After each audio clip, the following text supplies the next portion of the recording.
Welcome back to the show. We got a great one lined up. Somebody roll that beautiful intro.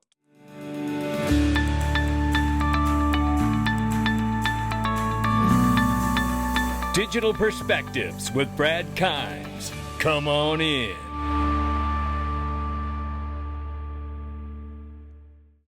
Welcome back to the show. You can follow us on X, YouTube, and digperspectives.com for exclusive content. I also want to let you know, join us in the Patreon, ladies and gentlemen. Get all your daily videos with zero Google ads and extra content. And boy, are you going to want the extra content we got today. And open up your free account by going to XRPLV25.com. Start getting the best night's sleep you've ever had since you've been into crypto. Why? Because you get free institutional grade custody, and more importantly, multiple layers of security as well as human customer service. Oh yes, how frustrated have you been over the years that you can't speak to a human, or you were afraid you were hacked, or you just wanted to ask a simple question and it take weeks and weeks to get the answer? Not at Caleb and Brown, ladies and gentlemen. Go to XRPWealth589.com and start getting the best service and sleep you've ever had in crypto. Right now, $3.43 trillion market cap for crypto. The market is off 2.2%.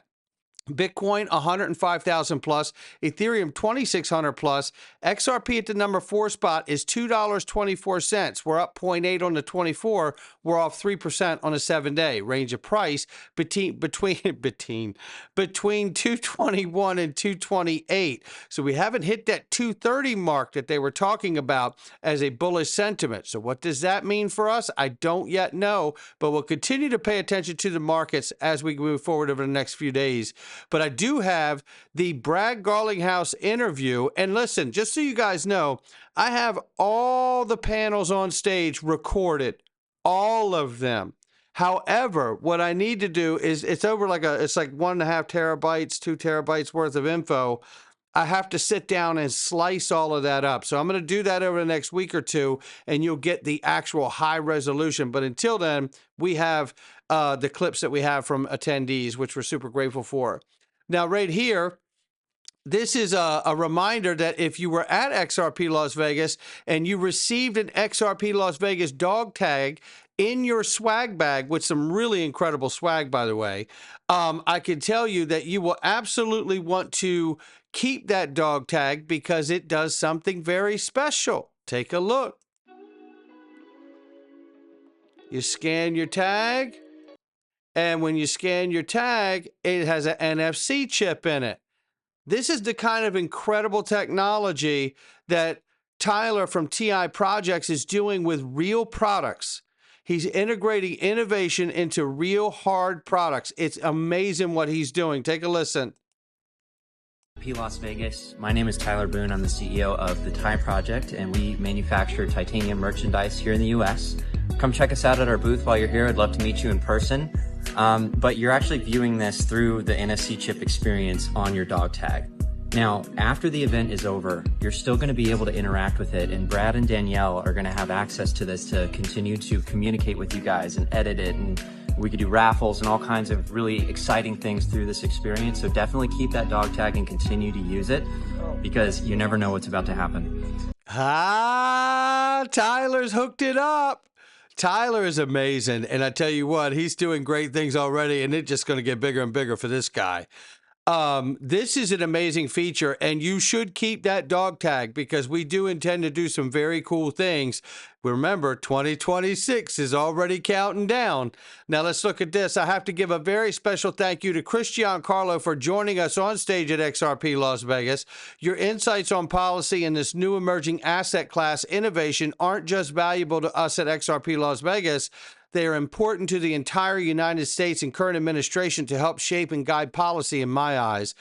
According to the attendees I spoke to, our fireside chats are becoming legendary. It is a privilege and an honor, and it absolutely is.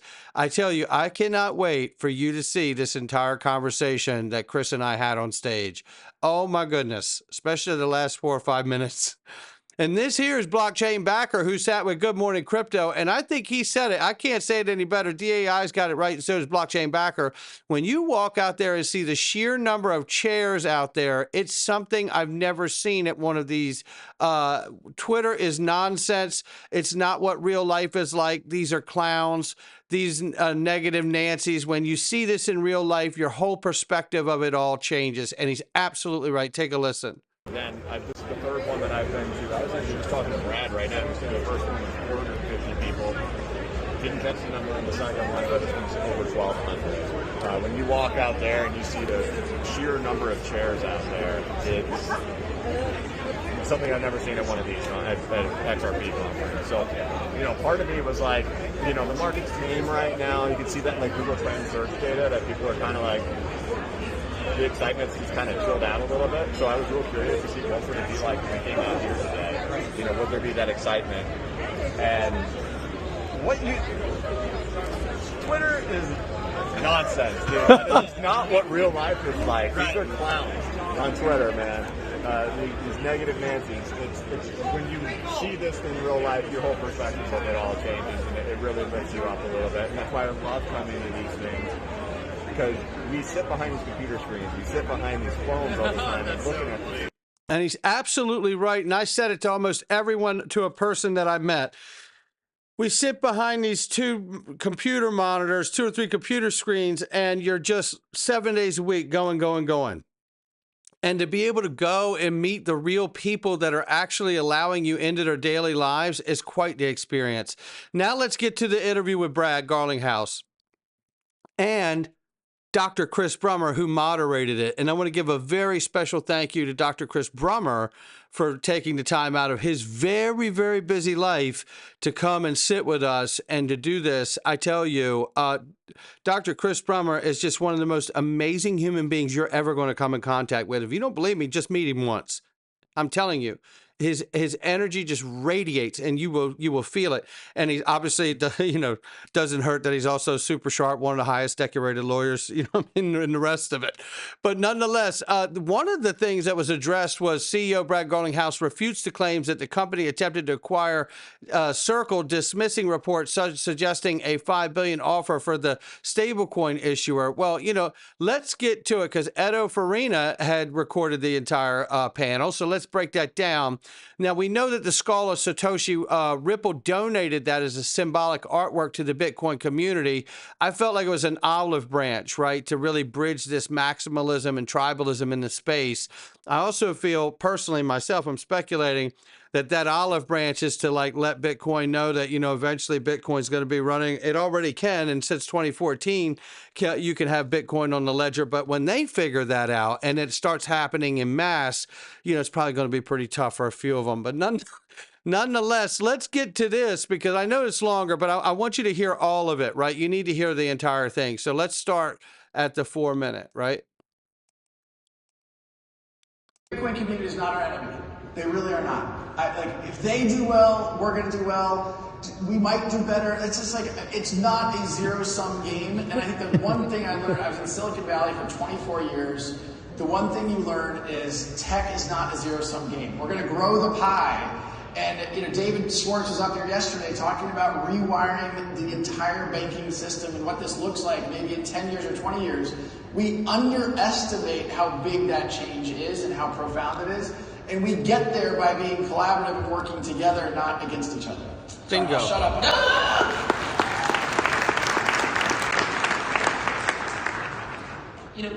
Looking forward, and I found really interesting just in how many ways and how many different ways you're working sort of across the landscape.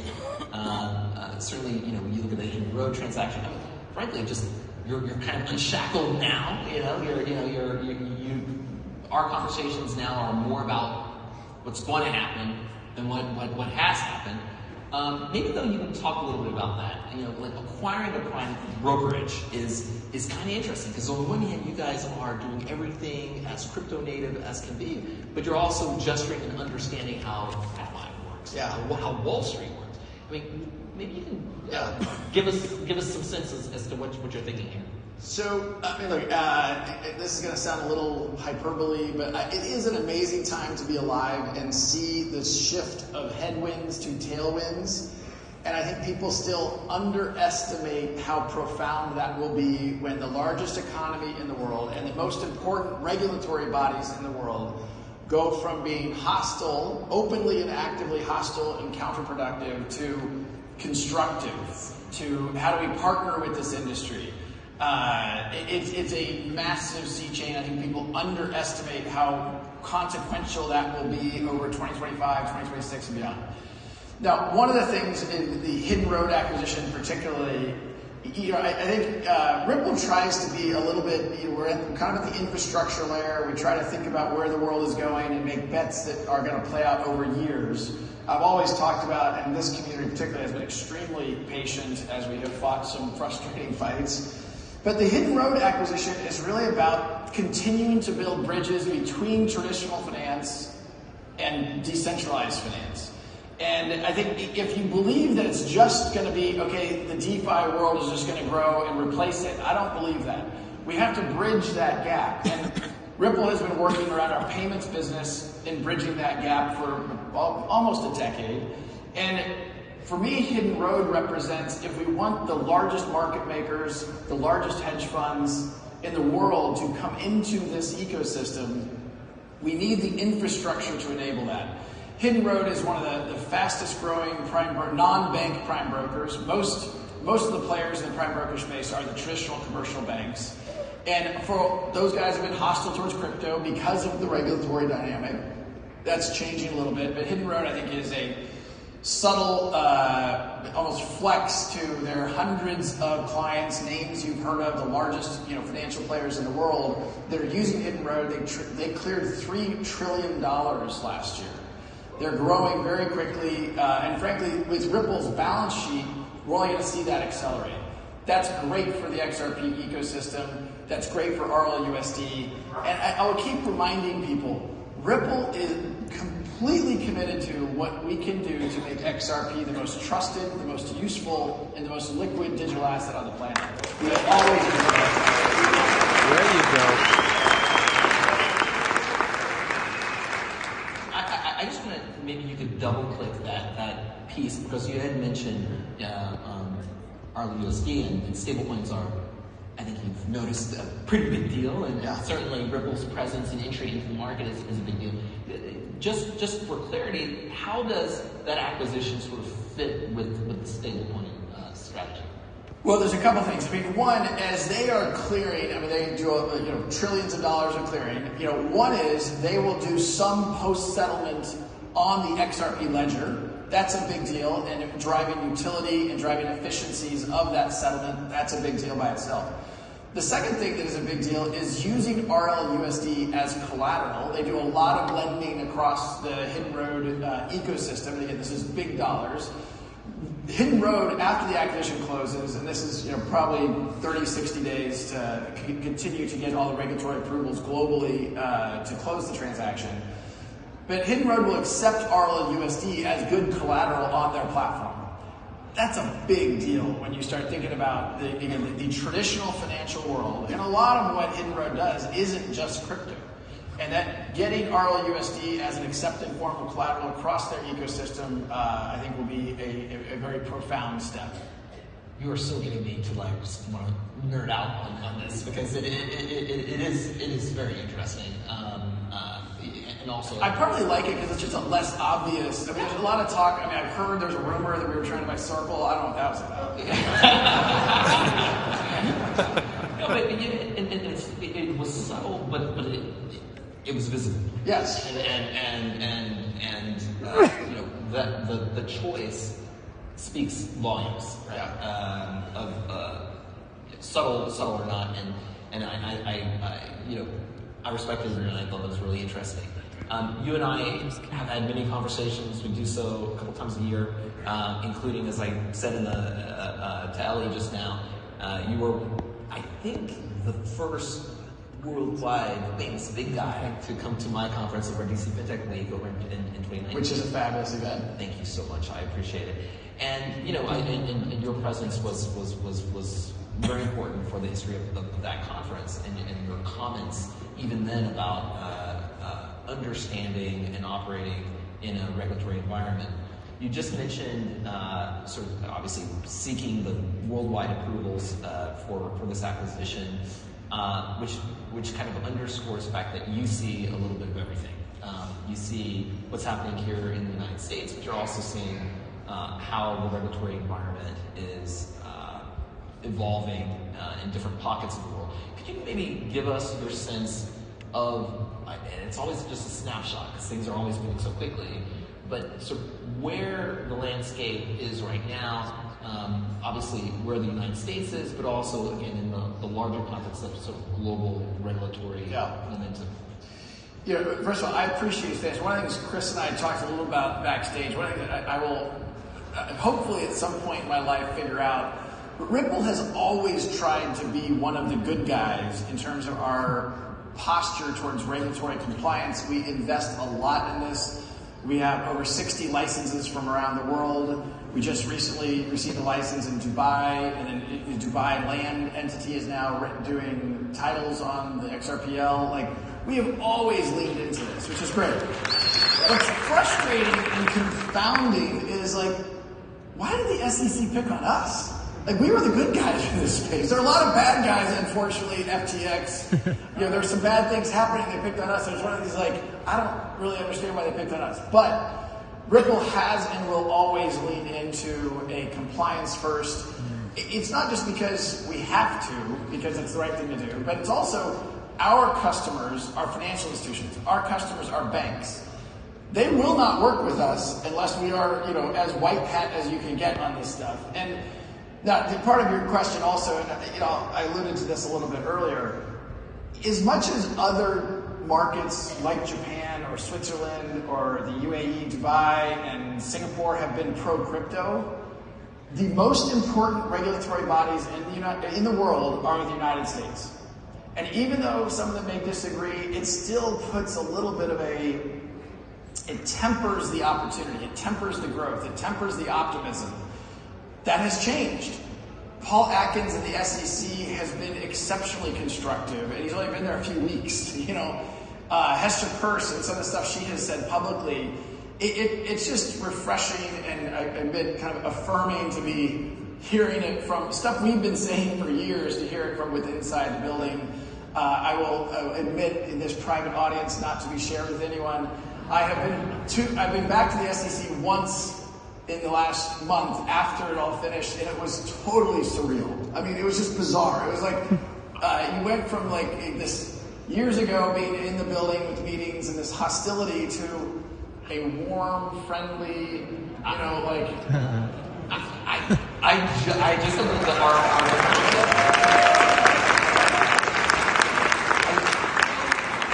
it wasn't, in terms of the enthusiasm, it wasn't too different here for the crypto roundtables. People were really appreciative, and not everybody was agreeing in the room, but they were really appreciative of the opportunity to share their views. And just on a couple of things as I listened to that global reach, even Dubai, that's really interesting. Dubai is looking to enter into the tokenization space. And in contrast to certain other places, the real estate market is booming, and they want to do it through drive the tokenization market through real estate. And the fact that they're choosing to work with you in that space, like, again, it's very subtle, kinds of things that he's saying, but they have a global impact. Like, one of the things I believe in life, and I love coming to this event in part because you meet with the builders who are building cool shit. Yeah. I mean, there are amazing entrepreneurs here, some of them working on very small projects, some of them working on big projects, seeing the MoonPay guys, the Bitwise guys, like there's a lot of cool stuff going on. And that gets me very excited. But it's also, I believe in life, under promise, over deliver. When I see other crypto projects making these bold, crazy statements, I'm just like, no. You will not find me doing that because I'd rather surprise the community with, like, look, we're thinking long term. Yeah, we're probably going to make some mistakes here and there, but I think if we keep our eyes focused on the long-term horizon of where we want to be, where we think we can actually build those bridges between traditional finance and decentralized finance, we're going to surprise the world by how big a dent we can put in that universe. That's why you come to XRP Las Vegas. Keep listening. It's that Kansas mentality. Rock, chalk, Jayhawk. There's got to be a Jayhawk in here somewhere. So,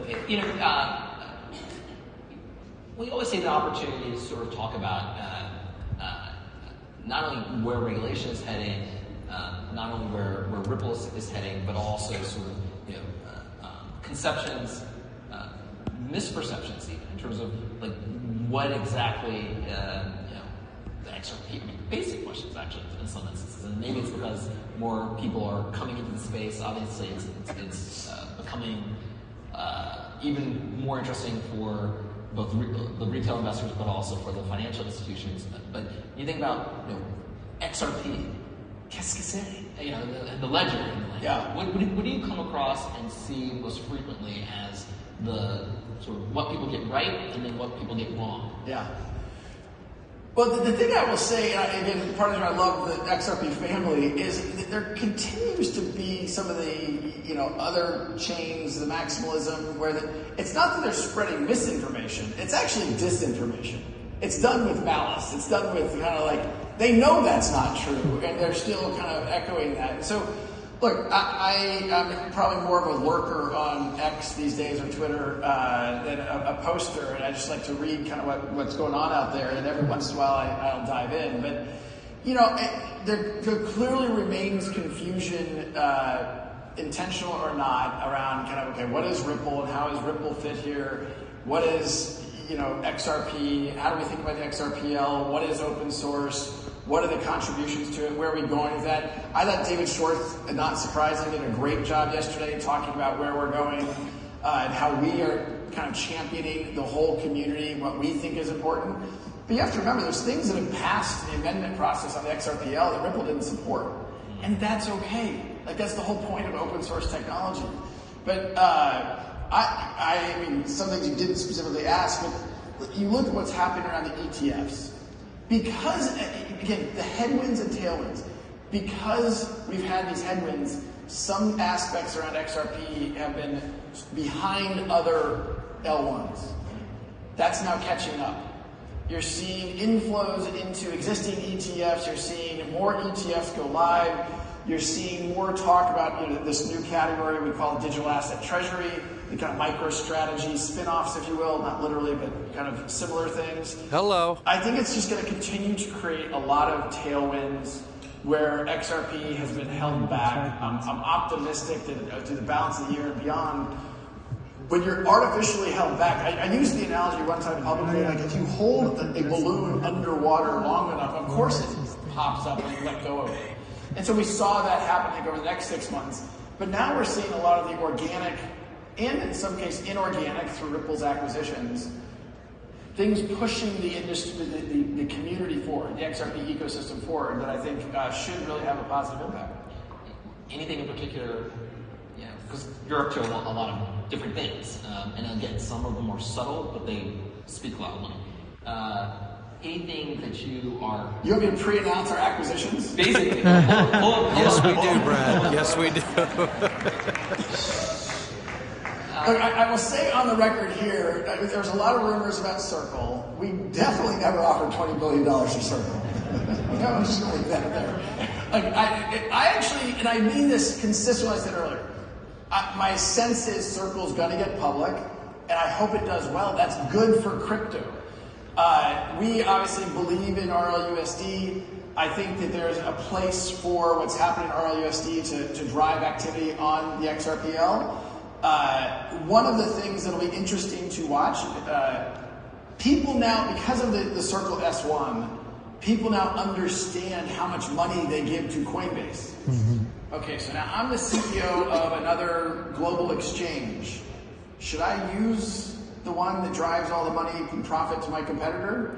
it creates a conundrum. And by the way, I'm pro USDC, so please don't tweet out that Brad's talking shit about it. I don't need that.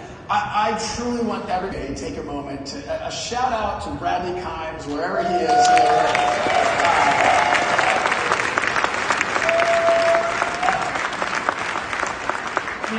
This, I mean, as I look out over this group, like this has grown in a profound way, and it is, I think, a magical moment in the XRP family. This no longer feels like, okay, it's just a handful of people kind of getting together, this cottage thing. It's like, no. This is here. It's here to stay. It's profound. It's only gonna grow from here. I truly believe that. Ripple will continue to lean in to support that. But what I get the most kind of like, I of course appreciate all of the positive comments. By the way, the whole idea that I'm the best CEO in crypto, like it's a low bar. I'm sorry, that's not fair.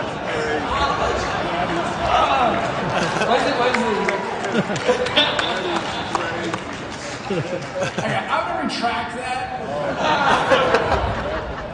Did not say that. You got to come to XRP Las Vegas. It's like this. It's unbelievable. Look, of course, it's nice to see people and meet people, but I'll go back to what I said earlier. It's hearing the entrepreneurial journeys that people are on and building. Look, even I went to the Bitcoin conference for a little bit as part of the School of Satoshi stuff, and hearing about some of the builds that are going on, it's just awesome. And I do think what we are building here as part of this event is analogous. And again, I want the entrepreneurs out there to feel loved and supported from me, from Team Ripple. We want more people to succeed in this ecosystem, and I think we're going to see more of that as the tailwinds grow in the XRP world. Well, I can only say that you do leave me speechless, and I know that you leave us all speechless and inspired. So I want to thank you and Bradley Assel for giving me the opportunity to interview you. Well, I will also say I view Chris as one of the good guys in this space, and has been. And I think, look, we as a community need to. A retraction didn't work. It's like, who knows what shit he's about to say? Something's happening in the system right now. The Ripple PR team is quick, shut it off. How was going to say that wrong then? Now I lost my train of thought. I think I was just saying that you're one of the good guys. I appreciate it. It's a mutual adoration up here. But look, I immensely appreciate all of the support. In the last few years have been tough. You guys stuck with us, and it's not lost upon me how important this community is to Ripple's success, to the XRP ecosystem's success. So a genuine, heartfelt thank you to all of you also. Brad Garlinghouse, ladies and gentlemen, is a class act. Look, that's going to do it. I know it's getting long, but I wanted to give you all of that. And again, all of the official content is going to be broken down and disseminated so you can all see the entire event and everything that happened on stage. Just give us a week or two. It is an enormous amount of information and work to do, so we'll get that to you. Look, not financial advice from me or anyone else. It's just my digital perspectives. We're going into the Freedom Zone. Oh, yes, we are. Come with us, and we're going in right now. Come on in. All right.